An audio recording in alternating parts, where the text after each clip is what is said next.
ಬಾಗಲಕೋಟೆ ಜಿಲ್ಲೆಯ ಡಿಸಿಸಿ ಬ್ಯಾಂಕ್ನಲ್ಲಿ ಹಿಂದೆ 12 ಕೋಟಿ ರೂಪಾಯಿ ಬೃಹತ್ ಹಗರಣವೊಂದು ನಡೆದಿತ್ತು.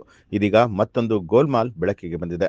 ಡಿಸಿಸಿ ಬ್ಯಾಂಕ್ನ ಮ್ಯಾನೇಜರ್ ಬರೋಬ್ಬರಿ 65 ಲಕ್ಷ ರೂಪಾಯಿ ಎಗರಿಸಿ ಪರಾರಿಯಾಗಿರುವಂತಹ ಘಟನೆ ಬಾಗಲಕೋಟೆ ಜಿಲ್ಲೆಯ ಮುಧೋಳ ತಾಲೂಕಿನ ಲೋಕಾಪುರದಲ್ಲಿ ನಡೆದಿದೆ. ಲೋಕಾಪುರ ಪಟ್ಟಣದಲ್ಲಿರುವಂತಹ ಡಿಸಿಸಿ ಬ್ಯಾಂಕ್ನಲ್ಲಿ ಕಳೆದ 12 ವರ್ಷಗಳಿಂದ ಬ್ರಾಂಚ್ ಮ್ಯಾನೇಜರ್ ಆಗಿ ಗುರುರಾಜ್ ಶಿವರಾಜ್ ಕೆಲಸವನ್ನ ಮಾಡ್ತಾ ಇದ್ದು, ಮಾರ್ಚ್ 31ರಂದು ಬ್ಯಾಂಕಾಕ್ಗೆ ಸೇರಿದಂತಹ ಎಸ್ಬಿ ಖಾತೆಯಿಂದ ನೇರವಾಗಿ ತಮ್ಮ ಐಡಿಎಫ್ಸಿ ವೈಯಕ್ತಿಕ ಖಾತೆಗೆ 65 ಲಕ್ಷ ರೂಪಾಯಿ ವರ್ಗಾವಣೆ ಮಾಡಿಕೊಂಡು ದುರ್ಬಳಕೆ ಮಾಡಿಕೊಂಡಿರುವಂತಹ ಆರೋಪ ಇದೆ. ಮ್ಯಾನೇಜರ್ ಗುರುರಾಜ್ ದೀರ್ಘ ರಜೆಯ ಮೇಲೆ ತೆರಳಿದಾಗ ಆ ಹುದ್ದೆಗೆ ಮತ್ತೊಬ್ಬ ಮ್ಯಾನೇಜರ್ನ ನೇಮಕ ಮಾಡಲಾದ ವೇಳೆಯಲ್ಲಿ ವಂಚನೆ ಬೆಳಕಿಗೆ ಬಂದಿದೆ. ಬ್ಯಾಂಕ್ ಮ್ಯಾನೇಜರ್ ಗುರುರಾಜ್ ಶಿವರಾಜ್ ವಿರುದ್ಧ ಲೋಕಾಪುರ ಪೊಲೀಸ್ ಠಾಣೆಯಲ್ಲಿ ಎಫ್ಐಆರ್ ದಾಖಲಾಗಿದೆ. ಇದೇ ಡಿಸಿಸಿ ಬ್ಯಾಂಕ್ನ ಅಮೀನಗಡ ಹಾಗೂ ಕಮತಗಿ ಶಾಖೆಗಳಲ್ಲಿ ಹಿಂದೆ 12 ಕೋಟಿ ರೂಪಾಯಿ ಬೃಹತ್ ಹಗರಣ ನಡೆದಿದ್ದು, ಇದೀಗ ಮತ್ತೆ ಲೋಕಾಪುರ ಶಾಖೆಯಲ್ಲಿ ಮ್ಯಾನೇಜರ್ನಿಂದಲೇ ಇಂತಹ ವಂಚನೆ ನಡೆದಿರುವಂಥದ್ದು ಗ್ರಾಹಕರಲ್ಲಿ ಸದ್ಯ ಆತಂಕವನ್ನ ಮೂಡಿಸಿದೆ. ನಿನ್ನೆ ನಮ್ಮ ಲೋಕಾಪುರ ಪೊಲೀಸ್ ಸ್ಟೇಷನ್ ವ್ಯಾಪ್ತಿಯಲ್ಲಿ ಕ್ರೈಮ್ ನಂಬರ್ 101/2026ರಲ್ಲಿ under section 316 sub clause 5 BNS ಅಲ್ಲಿ ಒಬ್ಬ bank manager BDCC bank manager Gururaj Shivaraj ಇವನ್ ಮೇಲೆ ನಾವು ನಿನ್ನೆ ಮಿಸ್ಅಪ್ರೋಪ್ರಿಯೇಷನ್ ಅಂದರೆ ಬ್ಯಾಂಕದ್ದು ಏನು ಹಣ ಇರುತ್ತೆ, ಅವರು ಬ್ಯಾಂಕ್ ಹಣ ಪಬ್ಲಿಕ್ಕಿಂದ ಏನು ಹಣ ಡೆಪಾಸಿಟ್ ಆಗುತ್ತೆ ಅವರು ಹೆಡ್ ಆಫೀಸ್ ಬ್ರಾಂಚ್ಗೆ ಡೆಪಾಸಿಟ್ ಮಾಡಬೇಕಾಗಿತ್ತು. ಆ ಡೆಪಾಸಿಟ್ ಮಾಡಲಿಲ್ಲ ಅಂತ 65 ಲ್ಯಾಕ್ ಟೋಟಲ್ ಹಣವನ್ನು ಅವನು ಮಿಸ್ಅಪ್ರೋಪ್ರಿಯೇಟ್ ಅಂದರೆ ಹಗರಣ ಮಾಡಿದ್ದಾರೆ. ನಾವು ಕಾಮನ್ ಲ್ಯಾಂಗ್ವೇಜಲ್ಲಿ ಹೇಳಿದೆ. ಈ ವಿಚಾರವಾಗಿ ನಾವು ನಿನ್ನೆ FIR ಮಾಡಿದ್ದೀವಿ.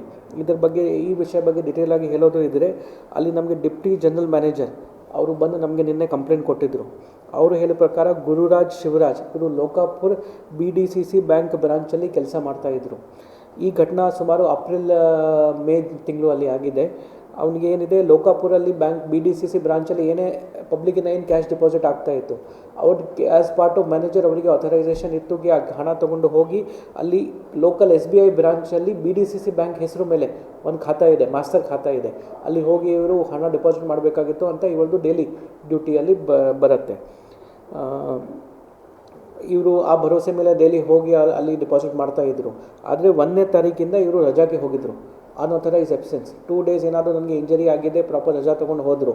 1 ಜೂನ್ ಇಂದ ಇವರು ವಿದೌಟ್ ಇನ್ಫಾರ್ಮೇಷನ್ ಅನ್ಅಥರೈಸ್ ಅಬ್ಸೆನ್ಸಲ್ಲಿ ಇದ್ದಾರೆ. ಅನ್ಅಥರೈಸ್ ಅಬ್ಸೆನ್ಸಲ್ಲಿ ಇದ್ದಾಗ ಇನ್ನೊಬ್ಬರಿಗೆ ಅವರು ಚಾರ್ಜ್ ಕೊಟ್ಟಿದ್ದರು. ಆ ಟೈಮಲ್ಲಿ ರಿವ್ಯೂ ಮಾಡುವಾಗ ಟೋಟಲ್ ಹಣ ಎಷ್ಟು ಡಿಪಾಸಿಟ್ ಆಗಬೇಕಾಗಿತ್ತು ಪ್ಲಸ್ ಆ ಖಾತೆಯಲ್ಲಿ ಎಷ್ಟಿದೆ ಆ ಡಿಫ್ರೆನ್ಸ್ ಕ್ಯಾಲ್ಕುಲೇಟ್ ಮಾಡುವಾಗ ಇವ್ರಿಗೆ ಗೊತ್ತಾಯಿತು 65 ಲ್ಯಾಕ್ ರುಪೀಸ್ದು ಕಮ್ಮಿ ಇದೆ, ಅಂದರೆ ಡಿಫ್ರೆನ್ಸ್ ಬರ್ತಾ ಇದೆ ಆಗ್ತಾ ಈ ಥರ.